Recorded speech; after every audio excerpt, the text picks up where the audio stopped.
अस्सलाम वालेकुम दोस्तों, मैं हूं आपका दोस्त शाहज़ेब इरशाद, एग्री एंटोमोलॉजिस्ट। और आज मैं मौजूद हूं अपने इलाके राजनपुर में। राजनपुर वो इलाका है जो कि कपास की काश्त के हवाले से काफ़ी मशहूर है, लेकिन पिछले चंद अरसों में कपास की जो काश्त है वो काफ़ी मुतासर हुई है। तो आज हम इनकी जो फसलें हैं इनको विज़िट करेंगे और देखेंगे कि इनकी फ़सलों में कौन कौन से मसाइल हैं और उनको आप कैसे हल कर सकते हैं। जितने भी काश्तकार हमारे इस चैनल के साथ मुंसलिक हैं, जो कि हमारी वीडियोज़ को रोज़ाना देखते हैं, ये वीडियो उनके लिए होगी ताकि अगर वो उन्होंने भी कपास और कमाद अगर काश्त किया हुआ है, तो अगर उनकी फ़सलों में भी ये मसाइल होंगे जो भी मैं आपको दिखाने वाला हूँ, तो मैं उसका हल भी बताऊँगा आखिर में। तो आपने ये वीडियो मुकम्मल देखनी है। अगर वो मसला आपकी फ़सल में भी होगा तो आप भी उसका हल कर सकते हैं। तो आइए चले विज़िट करते हैं। सबसे पहले हम कपास की फ़सल का, उसके बाद अभी हम विज़िट करेंगे कमाद की फ़सल का। ये एक पौधा है हमारे सामने, आप इस पे देख सकते हैं कि ये मिलीबग का हमला है। ये जो सफ़ेद सफ़ेद आपको नज़र आ रहा है, तो इसलिए कहा जाता है कि अगर आपने मिलीबग को कंट्रोल करना है तो इसके लिए सख्त जहर इस्तेमाल किया जाता है। लेकिन सख्त जहरों के इस्तेमाल से क्या होता है कि जनाब हमारी जो फसल है वो स्ट्रेस में आ जाती है और उसकी बढ़ोतरी रुक जाती है, उसका कद नहीं बढ़ता और वो वहीं रुक जाती है। तो अगर आपकी फसल में मिलीबग लगा हुआ है, आगे चल के मैं इसका आपको एक ऑर्गेनिक कंट्रोल भी बताऊँगा जिससे आप इसको कंट्रोल कर सकते हैं।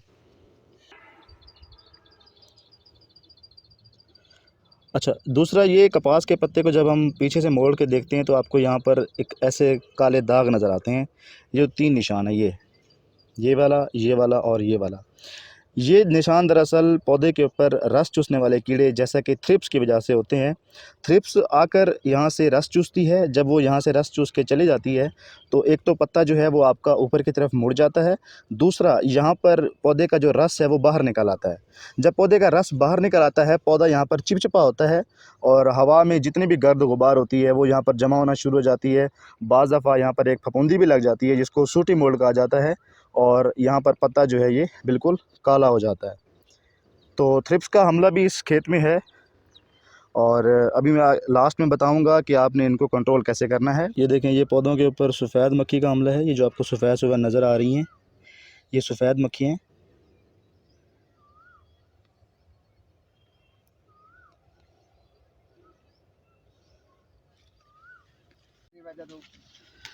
अब ये है कपास जिसके नीचे वाले जो पत्ते हैं वो काले हो चुके हैं, जिसके ऊपर सूटी मोल्ड लग चुका है। जब कपास के ऊपर रस चूसने वाले कीड़ों का हमला होता है तो कपास के जो पत्ते हैं उनके ऊपर रस बाहर आ जाता है, जैसे कि मैंने आपको पहले बताया। तो हवा में मौजूद जो भी गर्द गुबार होती है या हवा में किसी फंगस के जो स्पोर्स घूम रहे होते हैं वो यहाँ पर चिपक जाते हैं और उसकी ग्रोथ शुरू हो जाती है और कपास के जो पत्ते हैं वो काले हो जाते हैं। दूसरा, कपास की बैक साइड पे आप देख सकते हैं कि यहाँ पर मिलीबग भी लगा हुआ है। मिलीबग के बारे में मैं आपको पहले बता चुका हूँ। ठीक है, आगे चलते हैं। एक तो इस कपास में मिलीबग का मसला है, सफ़ेद मक्खी का मसला है और थ्रिप्स वगैरह का मसला है। अब चलते हैं हम कमाद की फ़सल की तरफ। तो अभी हमने कपास की जो फ़सल थी वो विज़िट कर ली है और अब हम जाएंगे जनाब इनकी जो कमाद की फ़सल है, कमाद की फ़सल देखेंगे कि कमाद की फ़सल में क्या क्या इश्यूज़ हैं। और अभी मैं मौजूद हूँ कमाद की फ़सल में। मेरे अकब में आप देख सकते हैं ये कमाद की फ़सल है। तो अभी मैं इस बज़ाहिर से देखने से तो कमाद की फ़सल बड़ी सेहतमंद मालूम हो रही है, लेकिन जैसे मैं आगे जाऊंगा आपको इसके बारे में बताऊंगा कि इसमें और क्या क्या मसाइल हैं। अच्छा जी, ये जो अभी आप सफ़ेद सफ़ेद दाने आपको नज़र आ रहे हैं पत्तों के ऊपर, ये जो आप दाने देख रहे हैं सफ़ेद सफ़ेद, ये जो सफ़ेद सफ़ेद पत्तों के ऊपर दाने नज़र आ रहे हैं, दरअसल ये कमाद के ऊपर जो जूं होती है ये उसका हमला है। इसको शुगर केन माइट कहा जाता है, जिसके नतीजे में पत्ते के ऊपर छोटे छोटे सफ़ेद तरतीब में लाइन के अंदर इस तरह के पैचेस बनते हैं, इस तरह के छोटे छोटे धब्बे बनते हैं। तो ये शुगर केन माइट का एक हमला है। दूसरा, अगर आप यहाँ पर देख सकें, ये यहाँ पर आपको एक कीड़ा नज़र आ रहा है। ये कीड़ा दरअसल शुगर केन पायरेला कहा जाता है या इसको कमाद की घोड़ा मक्खी कहा जाता है। ठीक है, एंड में मैं आपको इनका कंट्रोल बताऊंगा कि इस माइट को आप कैसे कंट्रोल कर सकते हैं, ये जो आपको पैचेस नज़र आ रहे हैं। और दूसरा, ये जो शुगर केन पायरेला है इसको आप कैसे कंट्रोल कर सकते हैं। कमाद के ये जो आप पत्ते देख रहे हैं, यहाँ पर आपको पत्तों के दरमियान लाल नज़र आ रहा है कि पत्ते दरमियान से लाल हो रहे हैं कपास के। तो पत्तों का इस तरह लाल होना दरअसल निशानी है रेड रॉट की, जिसको आप रत्ता रोग कहते हैं, जिसमें एक तो कमाद है जो कि उसका अंदर से जो है वो मतलब लाल हो जाता है। आज जो हमने विज़िट किया तो इसमें जो हमें कपास में 3 मसाइल नज़र आए, जिनमें एक सफ़ेद मक्खी का हमला था, थ्रिप्स और जैसेट, और उसके अलावा मिलीबग का हमला था। तो सफ़ेद मक्खी की सबसे पहले बात करेंगे। आजकल जितने भी ज़हर मार्केट में दस्तयाब हैं, जो पिछले साल आए थे, तकरीबन सारे ज़हर वो इसके लिए नाकाम हैं। सफ़ेद मक्खी के अंदर अब रेजिस्टेंस आ चुकी है। इस पे आप कोई भी ज़हर इस्तेमाल करते हैं तो उससे ये कंट्रोल नहीं होती।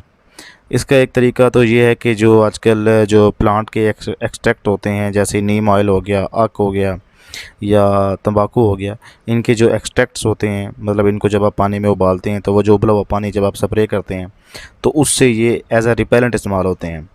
दूसरा, अगर केमिकल की बात की जाए तो एक जहर है जिसमें अभी कुछ इतनी है ताकत कि वो मिलीबग को सॉरी जो सफ़ेद मक्खी है उसको मार सकता है। पायरीफ्लूक्विनाज़ोन 200 ग्राम फ़ी एकड़ के हिसाब से अगर आप इस्तेमाल करें तो ये बालिग और बच्चों जो हैं उन दोनों को मारता है। और बाकी जितने भी जहर मार्केट में अवेलेबल हैं उनकी निस्बत इसका काफ़ी बेहतर रिज़ल्ट है। पहले भी मैं एक वीडियो अपलोड कर चुका था जिसमें मैंने मुख्तलिफ़ ज़हरों के बारे में बताया था। पिछले साल मैंने अपलोड की थी जिसमें बिग हिट थी, डोमी और फ्लोनिकैमिड। जितने भी ज़हर थे उसमें फ्लोनिकैमिड काफ़ी था, लेकिन अब फ्लोनिकैमिड या जिसको मार्केट में उलाला के नाम से बेचा जा रहा है उसका भी इतना ख़ास असर नहीं हो रहा। लेकिन सफ़ेद मक्खी के लिए इस टाइम जो फार्मर्स से फ़ीडबैक आ रहा है उसकी बेस पे पायरीफ्लूक्विनाज़ोन जो ज़हर है इससे काफ़ी बेहतर रिज़ल्ट मिला है मक्खी को कंट्रोल करने में। दूसरा जो मार्केट में एक ज़हर है मोवेंटो स्पायरोटेट्रामेट, उसमें मेरे ख्याल ज़हर है, वो काफ़ी आजकल वो तो काफ़ी इसकी प्रमोशन कर रहे हैं, मगर उसका सफ़ेद मक्खी के ऊपर कुछ ख़ास रिज़ल्ट नहीं मिला। लेकिन पायरीफ्लूक्विनाज़ोन का काफ़ी बेहतर रिज़ल्ट मिला है। दूसरा जो हमें थ्रिप्स और जैसेट नज़र आए थे, ये भी रस्ट चूसने वाले कीड़े हैं। इनको मारने के लिए आप सिंपली अमीडाक्लोप्रिड, किसी भी अच्छी कंपनी का अमीडाक्लोप्रिड और फेप्रोनिल का अगर मिक्सचर मिल जाए तो वो भी काफ़ी बेहतर है। इसके अलावा क्लोरफेनापायर आप इस्तेमाल कर सकते हैं 75 ml के हिसाब से, वो भी काफ़ी बेहतर है इसको कंट्रोल करने के लिए।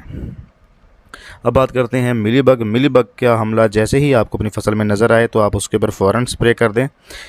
इसके लिए जो सबसे मुफीद या सबसे अच्छा केमिकल जो समझा जाता है, थोड़ा सख्त भी है, प्रोफिनोफास, जो कि आपने 800 ml के हिसाब से फ़ी एकड़ पे स्प्रे करना होगा। ये काफ़ी मुफीद है मिलीबग के लिए।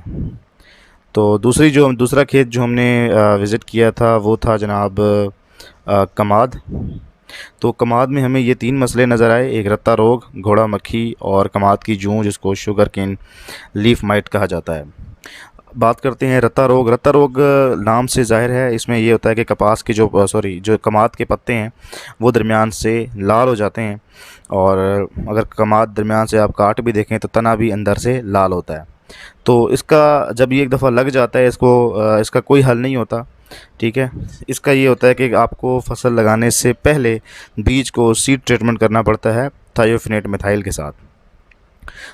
अगर आप बीज को थायोफिनेट मिथाइल के साथ इस्तेमाल कर लेते, ट्रीटमेंट कर लेते, तो ये मसला ना आता, ठीक है। तो आपने क्या करना है, अब इस स्टेज के ऊपर इसका कोई हल नहीं है। कुछ मेरे दोस्त हैं जिन्होंने ये किया है कि जब रत्ता रोग का हमला हुआ उनकी फसल के ऊपर तो उन्होंने थायोफिनेट मिथाइल ज़मीन में फ्लड किया। तो ये ख़त्म तो नहीं हुई बीमारी, लेकिन उससे कुछ हद तक उसका जो असर है वो कम हो गया। तो जब कभी भी रत्ता रोग का मसला हो तो उसकी से बचने के लिए आपने जहर को ट्रीट लाजमी करना है थायोफिनेट मिथाइल के साथ। दूसरा बात करते हैं घोड़ा मक्खी, जो कि हमें नज़र आई थी। घोड़ा मक्खी को मारने के लिए सबसे अच्छा केमिकल क्लोरंट्रानिलीप्रोल, जो कि आपने 4 किलोग्राम फ़ी एकड़ के हिसाब से आपने इस्तेमाल करना है। दूसरा, कमाद के अंदर जो जूं है, जो कि पत्ते के निचली साइड पे सफ़ेद सफ़ेद पैचेस बने होते हैं, उसके लिए आपको एक मिक्सचर मिलेगा मार्केट में स्पायरोमेसिफिन और एमामेक्टिन का, जो आपने 100 मिलीलीटर के हिसाब से अपने कमाद में स्प्रे करना है। अगर कमाद का कद बड़ा है तो उसके लिए आपने इंजन वाली मोटर इस्तेमाल करनी है, जिसकी जो थ्रो है वो काफ़ी ज़्यादा है, तो आपने चारों तरफ से इसको स्प्रे करना है। अगर कमाद का कद छोटा है तो बेहतर है आप पूरे कमाद में ऊपर से मार दें। अगर कद बड़ा है तो चारों तरफ से तो आप लाजमी मारे ही मारें, ताकि जहाँ तक आपको नज़र आता है मसला वहाँ तक इसको लाजमी कंट्रोल करें। अगर आप शुरू में ही इस मसले को देखते हैं, कंट्रोल कर लेते, तो आगे जाके इसका मसला ज़्यादा नहीं आता। उम्मीद करता हूँ ये छोटी सी वीडियो आप सबको पसंद आई होगी। हमारे चैनल को लाजमी सब्सक्राइब कीजिएगा। अपना ख्याल रखें। अल्लाह हाफ़िज़।